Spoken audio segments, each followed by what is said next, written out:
2014 से पहले के बजट का भी ऐसा ही हाल था।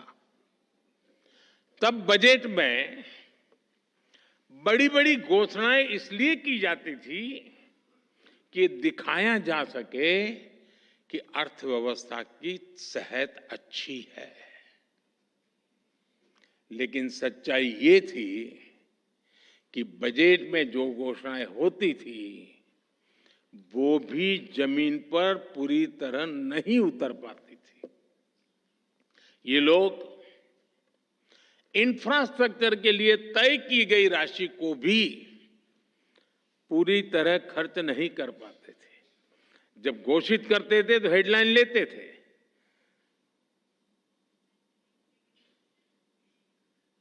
शेयर मार्केट में भी शायद थोड़ी दिखाई देता होगा। योजनाओं को तय समय पर पूरा करने पर भी पहले की सरकारों का कोई जोर नहीं था। हमने 10 वर्षों में इस स्थिति को बदला है। हमारी सरकार जिस स्पीड और स्केल इसके साथ इंफ्रास्ट्रक्चर का निर्माण कर रही है, आप सब उसके गवाह हैं। यह अभूतपूर्व है। साथियों, आज हम जिस दुनिया में रह रहे हैं वहां बहुत सारी अनिश्चितताओं से भरी हुई है और ऐसी दुनिया में भारत जैसी ग्रोथ और स्टेबिलिटी होना एक्सेप्शन है। ऐसी अनिश्चितता के समय में भी भारत के फॉरेन एक्सचेंज रिजर्व्स में अच्छी खासी वृद्धि हुई है।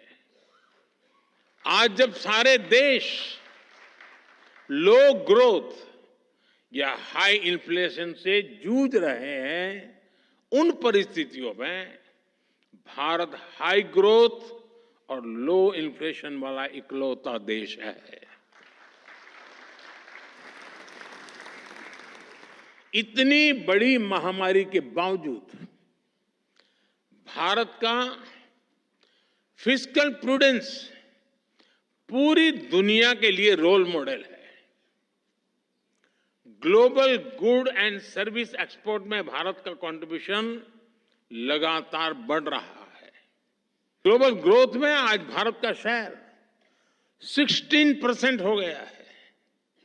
और आप ध्यान दीजिए, भारत ने ये ग्रोथ तब हासिल करके दिखाई है जब पिछले 10 साल में इकोनॉमी को झटका देने वाले अनेक संकट आए। हमारे कार्यकाल में ये भी एक मुसीबत रही।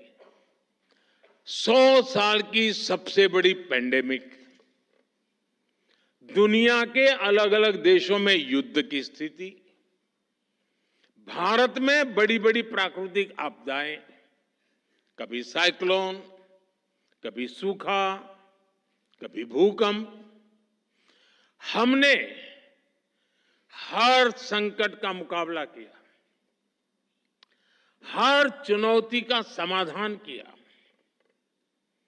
अगर ये संकट न आते तो भारत जहां आज पहुंचा है उससे भी कहीं अधिक ऊंचाई पर होता। और ये मेरा विश्वास, मेरे अनुभव के आधार पर मैं कह रहा हूं।